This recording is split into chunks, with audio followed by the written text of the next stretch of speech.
Hey, welcome to GameLayer, Alive. where we explore the science of play and the quest of learning. A grand finale for Season 1 of GameLayer, which uses a card game, the series of path cards, that recorded short, high-signal interviews on-site at GameCon in NOLA, New Orleans, Louisiana. The compact series, daily micro-episodes. I'd like to move to the domain of play. Hello, David Colmer here. I have another guest on the show. Would you like to introduce yourself? Sure. My name is Mosam Amin. I'm from Florida, and I'm a pharmacist. Pharmacist. Wow, very interesting. So you picked card intuition and heart, and then also outcome and ethics. So do you think you know why you went with these cards? Anything you'd like to comment on that at all? I think I'm the kind of person who takes both logic and intuition in play whenever I make decisions. Okay. So I thought that resonated more with what I feel and how I operate on a daily basis. So you go with your feelings a little bit more. Correct. Okay. So looking at the questions we have under those two cards, has data ever contradicted your intuition? So, I mean, when we look at data, that means that we have seen patterns or we have seen numbers that has appeared based on how people perform and whatnot. But intuition is more of a feeling that you can't really explain, but it's like something in you is guiding you towards one direction. So I don't think that it has ever contradicted it. But when I have an intuition, I can't really explain why I'm choosing certain path. But then as I'm walking down that path and eventually when things unfold and data comes to play, then it matches to what I feel. And now I have words for the feelings that I've had before. Okay. That makes sense. So how did you decide which voice to follow? So when you're maybe in that friction point between logic and feeling with your heart or intuition. I mean, there is always, trial and error where with intuition, you can't really explain it logically. So I'm also a logical person. So there have been times where I just followed logic and I said, you know what? Even though my gut feeling is saying this, but logically this doesn't make any sense. So I'm just going to go ahead and do what the logic said. And eventually then I go and come back to what the intuition said. And I'm like, I should have chosen this, even though the logic was saying this. And there have been times like that. So recently I started falling more on the intuition, even though it doesn't make any sense. And I get uncomfortable because I'm like, this doesn't make any sense. I don't know why I'm doing it, but I'm still going to do it. And then eventually it would reveal itself. I really like that. So when we were discussing this question a little bit earlier, you started to talk about Mario Party. Could you bring us into that idea a little bit? Yes. So I played Mario Party and for the first time, and the way I looked at it, I'm like, okay, so we have a character that is assigned to us, become Peach or King Kong or Mario or whoever you are.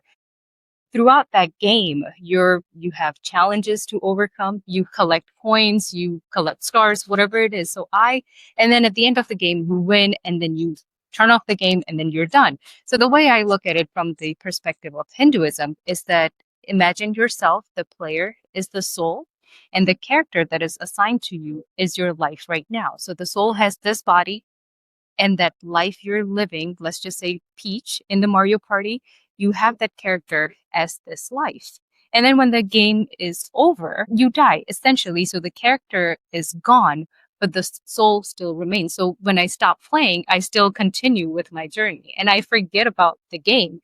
But then when I play again, I get assigned another character, meaning the soul gets another body, another story, another challenge, and not all games you play, even though you play the same games, you still have different challenges. Maybe you won last time. Maybe this time you're not going to win.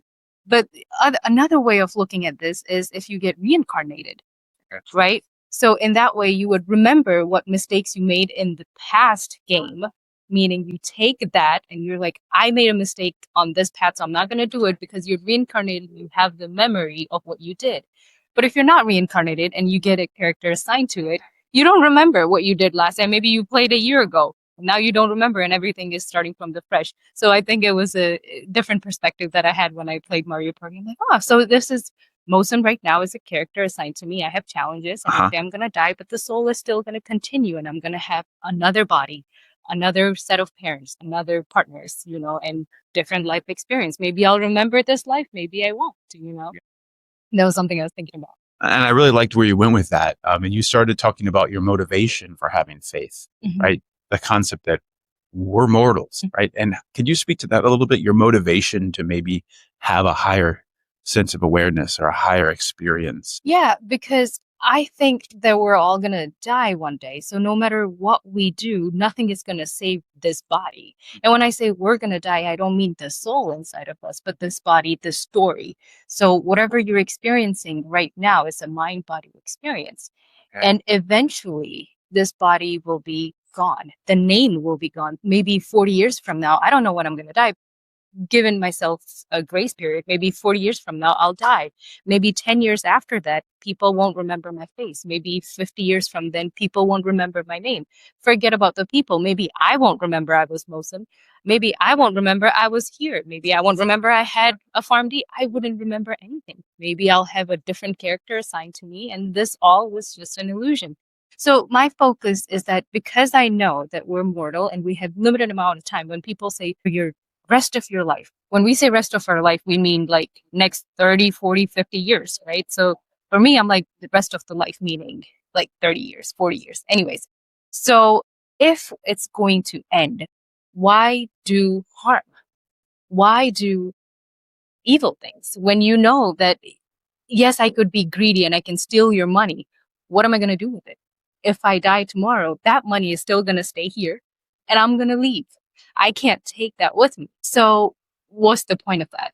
Nothing that I see here is permanent. No relationships, no people that I'm around, not money, not cars, not education. I'm going to forget about everything that I've learned. Maybe I'll have Alzheimer's. I don't know. Right? So I'm like, everything that I see is already broken. I could have this coffee right now, but it's gone already. The moment I have it, it's already gone. So that's the whole concept where I'm like, I am trying to be aware of my actions and intentions, because I was talking about karma too. Sure. So karma was, I said, there is a difference between actions and intentions. And there's a misconception about karma where you think that it's the action. And I explained, for example, if I slap my child because they're about to burn themselves, my intention is to protect them. But if I slap you in front of 100 people with the intention of insulting you, I have the same action with different intention. So I'm going to get a different fruits coming back. Karma comes back, but maybe next time somebody will try to protect me versus somebody's trying to insult me, kind of thing. So actions versus intentions are two different things. And that intention really is important, right? And it's a good analogy because it's the same action.